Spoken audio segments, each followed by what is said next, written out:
welcome to Tennessee's at-home learning series for literacy. Today's lesson is for our 8th grade students, although everyone is welcome to tune in. This lesson is the 5th in this week's series. My name is Mr. Ayers, and I am an 8th grade ELA teacher in Tennessee schools. I am so excited to be your teacher for this lesson. Welcome to my virtual classroom. If you didn't see our previous lesson, you can find it at www.tn.gov/education. You can still tune in to today's lesson if you haven't seen any of our others, but it might be more fun if you go back and watch the other lessons. Today, we will continue learning about a short story called The Gift of the Magi. Specifically, we will learn what surprise Jim has in store for his wife, Della. We'll see not only what is in the package Jim gives Della, but also how he reacts to the gift Della got him. Before we get started, to participate fully in today's lesson, you need paper, pencil, and a surface to write on. There is a student packet at www.tn.gov/education for grade 8 lesson 20. If you don't have that or you can't print it, don't worry about it. Just use your notebook paper. Okay, let's get started.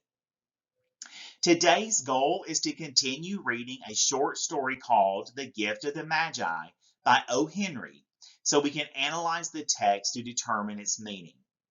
We have been reading this text for several lessons already. Because this is a longer text, I had to cut out a few portions so we can be sure to finish it. But don't worry, you'll still have everything you need to know to understand it. We will begin today with me reading portions of the text, and then we will reread it and pause along the way for deeper understanding. At the end of the lesson, I will assign you independent work you can complete after the video ends.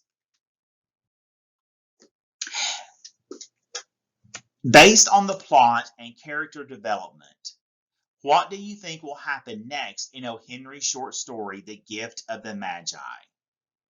So, how did your story end? You could have written all sorts of things, and we don't have time to explore every possibility here, but let's take a moment to review what you wrote and make sure it responds to the prompt. Take a look back at the ending of your story. First, we want to make sure that it matches what we read in the story in terms of plot and character. We know from the past few lessons, Jim and Della are poor, but they work hard and are happy in their relationship.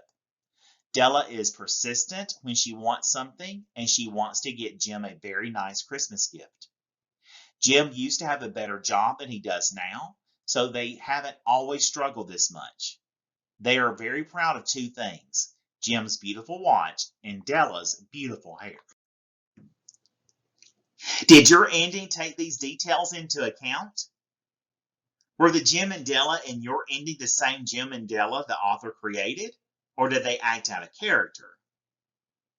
Second, how does your language compare to O. Henry's? He is a famous author, of course, so we can't expect to sound exactly like he does. That's why I'm not sharing a model response with you. I know I couldn't come close to writing like O. Henry, but I hope you tried a few techniques we've seen in his writing.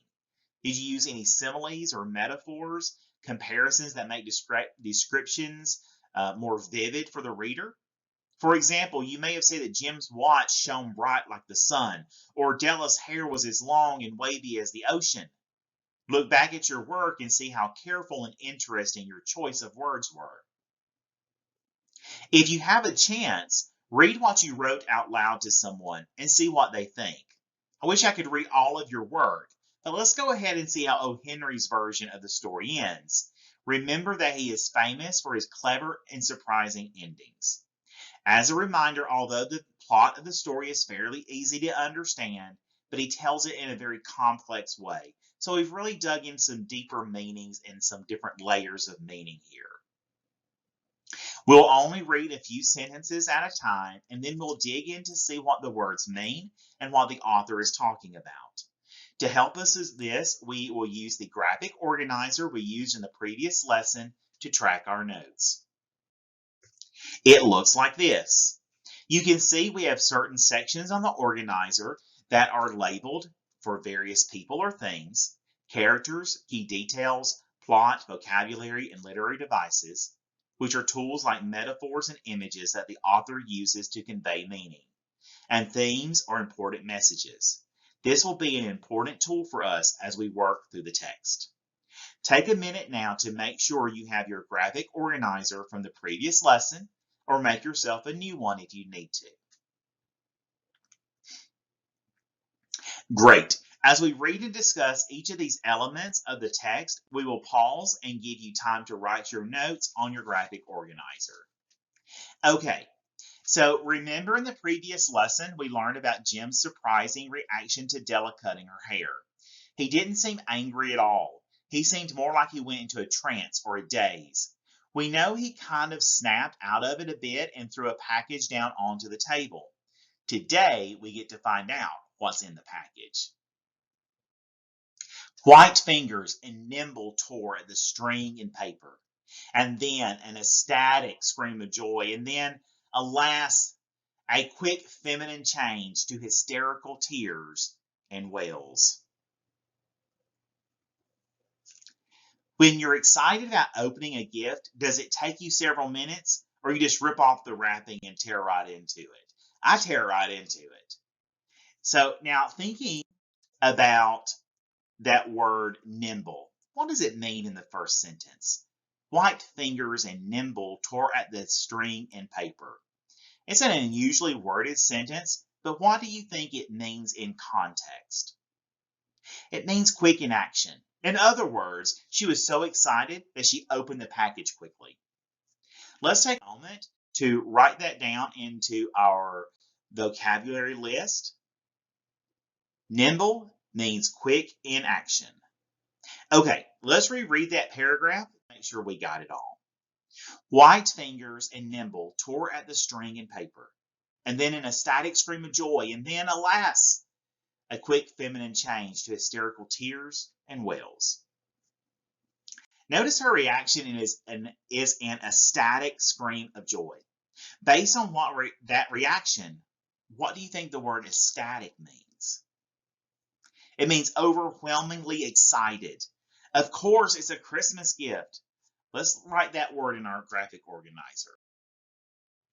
Ecstatic means overwhelmingly excited.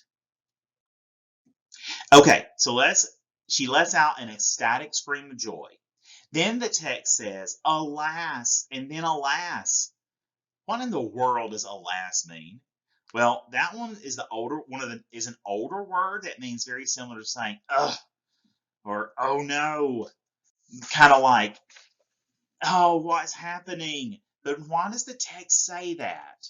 Well, look at the next sentence. A quick feminine change to hysterical tears and wails. She went from being excited to bawling her eyes out. What on earth could make her both incredibly happy and so sad that she cries? Now it's time to see what the gift is. For there lay the combs, the set of combs, side and back, that Della had worshipped in a Broadway window. He gave her some really nice combs for her hair. Have you picked up on that part of the twist yet? So, yeah, what do you do with combs? Use them in your hair. And what can you not do with combs if you don't have much hair? There's hardly anything to comb. And this is no ordinary set of combs either. Notice the author capitalized the words, the combs. Do you remember what else was oddly capitalized in the story? We talked about it in a previous lesson. Yeah, the watch, Jim's prized possession. Now we know that he capitalized the combs not only to emphasize their importance, but to signal to the reader that the gift is as valuable to Della as the watch was valuable to Jim. It's kind of a trick the author uses to help the reader make the connection between the two objects. So let's read those sentences again to learn more about the combs. For there lay the combs, the set of combs side and back, that Della had worshipped long in a Broadway window. So it's a set of combs that Della has seen in a Broadway window. What does it mean to say a Broadway window? Broadway is a famous shopping area in downtown New York City, and items are expensive in larger cities. So this is a key detail in the story as it tells us that the item is expensive and Jim likely had to sacrifice for it. Let's add that key detail to our notes on the graphic organizer. The key detail is Jim bought the combs on Broadway. And the meaning is that they were expensive, and he sacrificed to buy them, much like Della sacrificed to buy her gift. Take a moment to get those notes down. Now, remember the sentence we read said the set of combs that Della had worshipped long in a Broadway window? The word worship is most often used in religion, but in this case, the author is saying Della had really intense adoration or love for this object. That means Jim did a really good job of picking out a gift. Let's continue reading. They were expensive combs. She knew, and her heart had simply craved and yearned over them without the least hope of possession. And now they were hers. So remember, she had seen the combs at Broadway where items would be expensive? Notice that the text says her heart and had simply craved and yearned over them. Do you know what the meaning of the word yearned is?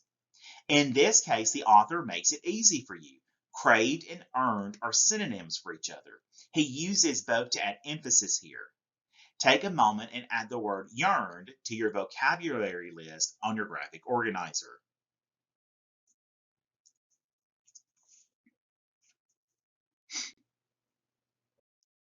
Okay, now that we know the meaning of yearned, let's revisit a key phrase in the paragraph. Her heart has simply craved and yearned over them without the least hope of possession. What is the author saying about Della here? He is saying that she had only ever craved or longed for the item, but she never thought it was possible to ever possess it. It was in a Broadway store and it was way too expensive. But now, thanks to Jim, they're hers. Okay, let's see what she does next. But she hugged them to her bosom, and at length she was able to look up with dim eyes and smile and say, "My hair grows so fast, Jim." So when the text says that she hugged the combs to her bosom, her chest, what does that nonverbal language mean? What does that body language tell you? That she really loved the gift and considers it dear to her heart. And then she says to Jim, "My hair grows so fast." Why would she say that? Well, she wants to encourage him. He obviously knows that her hair is cut off and she can't use the combs like she would have with her longer hair.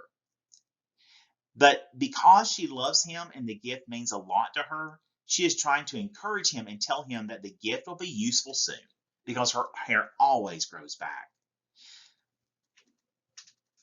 Let's add this part to our characterization notes for Della on our graphic organizer. Be sure to note specifically Della's positive outlook despite the nature of the situation. Let's see what she does next. And then Della leaped up like a little singed cat and cried, "Oh, oh, oh, what's going on?" What is a singed cat? Do you know what singed means? It means slightly burned or scorched. So let's add that to our organizer.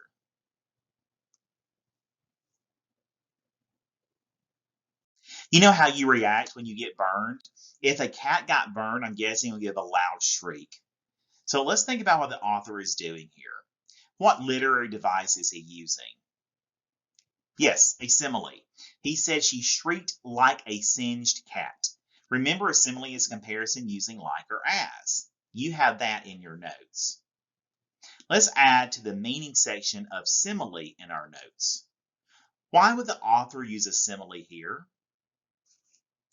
Because he wants you to see her jump up like a cat and hear a crazy loud screech. You may not know exactly what a singed cat sounds like, but I bet you can imagine it.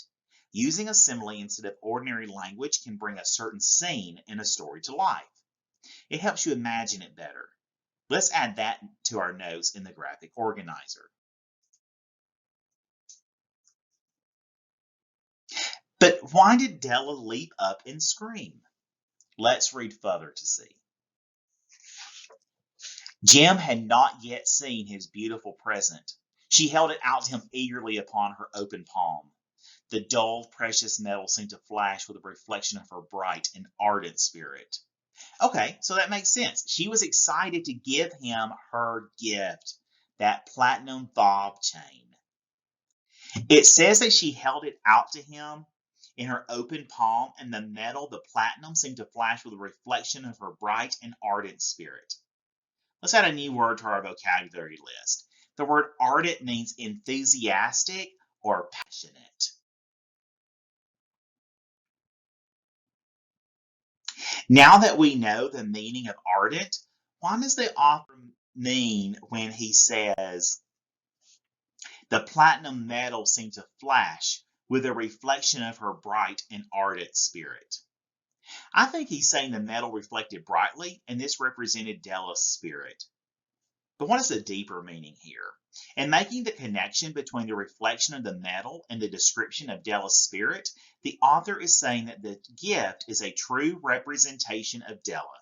It is an authentic gift from her heart to Jim. This is a great example of a key detail to add to our notes on the graphic organizer. In the key details section, summarize in your own words what we have discussed.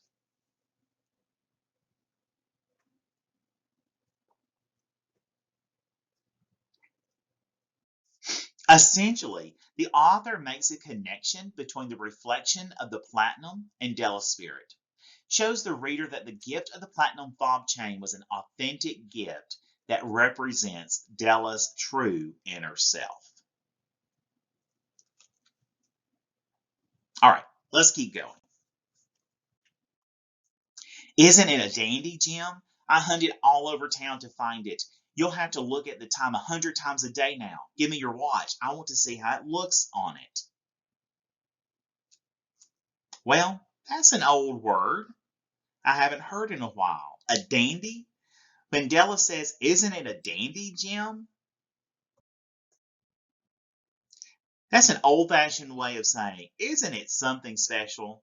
She tells him she's hunted all over town to find it, and he'll be so proud to check time in public. He won't have to use the old leather strap for his watch anymore. Let's see how he reacts. Instead of obeying, Jim tumbled down on the couch and put his hands under the back of his head and smiled. Dale, said he, let's put our Christmas presents away and keep them a while. They're too nice to use just at present. I sold the watch to get the money to buy your combs. And now suppose you put the chops on. What? This is crazy. They both sold their most prized possessions, Della's hair and Jim's watch, to get each other really nice Christmas gifts. But neither one can use the present that they received because each present connects to their prized possession they sold to buy a gift for the other person. What a twist. Della can't use her combs because she cut her hair to buy Jim a fob chain for his watch. And Jim can't use the fob chain because he sold his watch to buy Della's combs. But it's hard for them to be upset in this situation when they both loved each other so much that they were willing to sacrifice their most valued possession to get a nice gift for each other. Let's finish reading the story, though, as we have several things to unpack before we close for the day. And here I have lamely related to you the uneventful chronicle of two foolish children in a flat who most unwisely sacrificed for each other the greatest treasures of their house. Okay, so I notice here in the story that the narrator of the story is taking a step back. He's using the literary device we talked about yesterday, direct address. It's kind of like a storyteller who tells the story and then stops and talks about the story he or she just told. That's what the narrator is doing here. It's like he is talking directly to you now. There are a couple of new words here that we should define before figuring out what he means. Let's write both of these words and their definitions in your organizer. First, there is the word related, which can mean to tell something.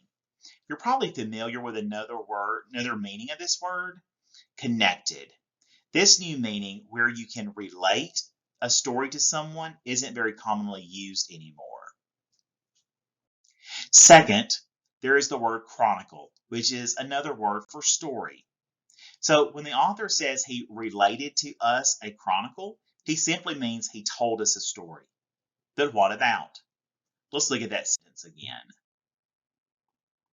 And here I have lamely related to you the uneventful chronicle of two foolish children in a flat who most unwisely sacrificed for each other the greatest treasures of the house. Notice that he calls two foolish children. Why would he call them children?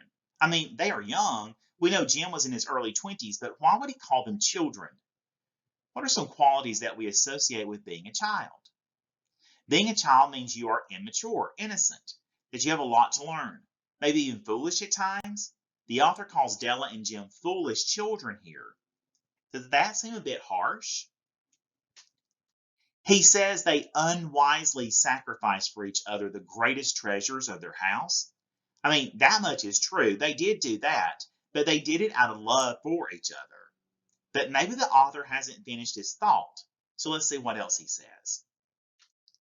But in the last word to the wise of these days, let it be said that of all who gives gifts, these two are the wisest.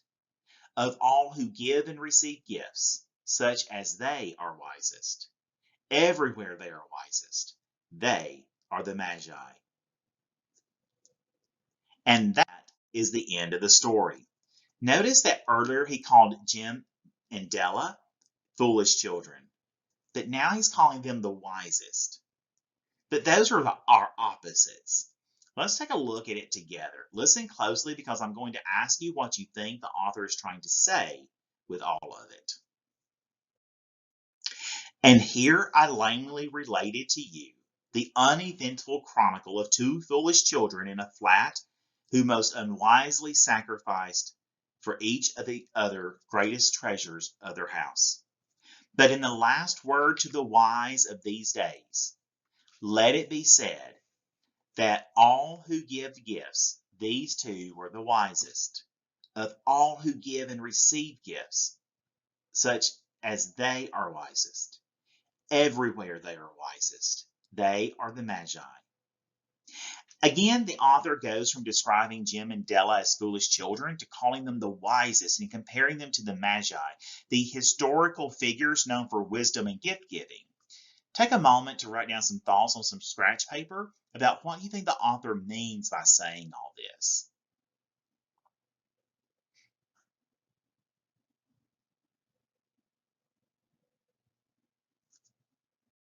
Okay, so here is what I think the author means.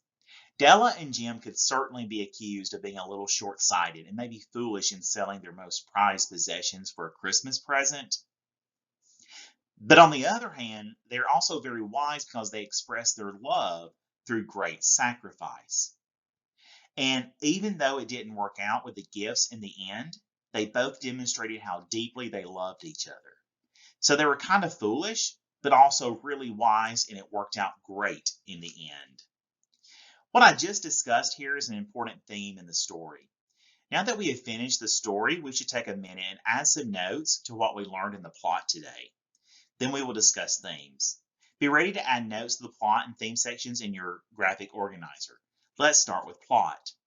In the plot section, jot down some notes about the sequence of events that happened in today's story. Here's what I have in my notes. Della received some nice combs from Jim that she had been wanting for a really long time. She had seen them on Broadway in New York City, so she knew they were expensive and that Jim put in great effort to get them. Della gave Jim his gift of the fob chain. Jim just smiled because he knew that he had sold his watch to buy Della's gift, and so he could not use the chain with it.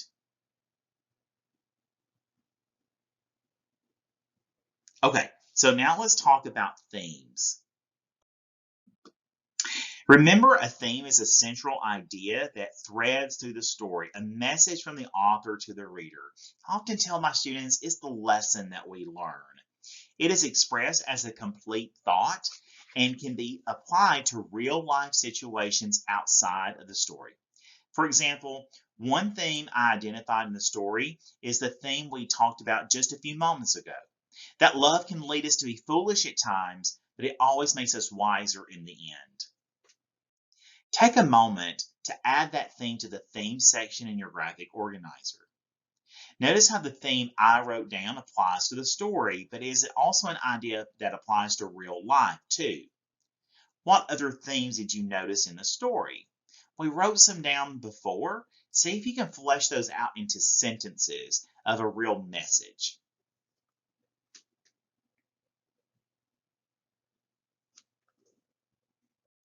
Here are a couple of more themes that I added to my notes. See if they match up with yours. If not, you feel free to add them if you want. True love requires selfless behavior. Happiness requires love, not money. Okay, so before we close for the day, let's review our notes for our graphic organizer. As I read what I put in my notes, please add anything that you don't have in yours. What did you have for Della? Do you remember when Jim gave her the comb she couldn't use, and although she was sad for a minute, the first thing she said was that her hair would grow back really quickly? Because of that, I wrote for her that she has a positive outlook on life, even when things may not have happened as expected. Okay, so what notes do you have for plot? The events of the story. Check to see whether your notes capture everything that happened in the part we read today. Here's what I have. Della received some nice combs from Jim that she had been wanting for a really long time. She had seen them on Broadway in New York City, so she knew they were expensive, and that Jim put in great effort to get them. Della gave Jim his gift of the fob chain. Jim just smiled because he knew that he had sold his watch to buy Della's gift and that he could not use the chain with it. Let's look at vocabulary next. We wrote down several words and their meanings today. Do you have all these in your notes? Then there's a section for literary devices. We talked mostly about similes today. Remember Della shrieking like a singed cat? In the meaning part of simile, I added that using a simile instead of ordinary language can bring a scene to life and help you imagine it better. Two more sections. What did you have for key details? Here's what I wrote. Broadway reference. The combs were bought on Broadway, which means they were expensive, and that Jim sacrificed to buy them, much like Della sacrificed to buy her gift. There's a connection between the reflection of the platinum and Della's spirit.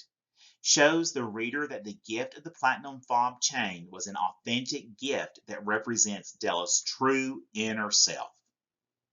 As with all these sections, you may have written other things too, but make sure you have at least these. Finally, in the themes section. Love can lead us to be foolish at times, but it always makes us wiser in the end. True love requires selfless behavior. Happiness requires love, not money. We're going to talk more about themes in a minute, so make sure you have these written down. So let's reflect on today's lesson. Today we learned about the moment when Jim and Della exchanged gifts, only to find out that their sacrifices to buy gifts make the actual gifts somewhat pointless. But in the end, it was about them sharing love. Okay, so for your independent work today, I want you to respond to this prompt. In an essay, identify two key themes that emerge from the story of the gift of the Magi. Explain in detail how the author used various tools to develop these themes, tools like characters, vocabulary, key details, literary devices, etc. Use specific details from the text to support your analysis and use at least 3 vocabulary words in your essay.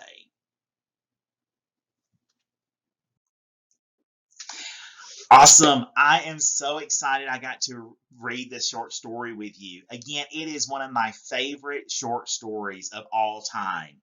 Thank you for inviting me into your home today.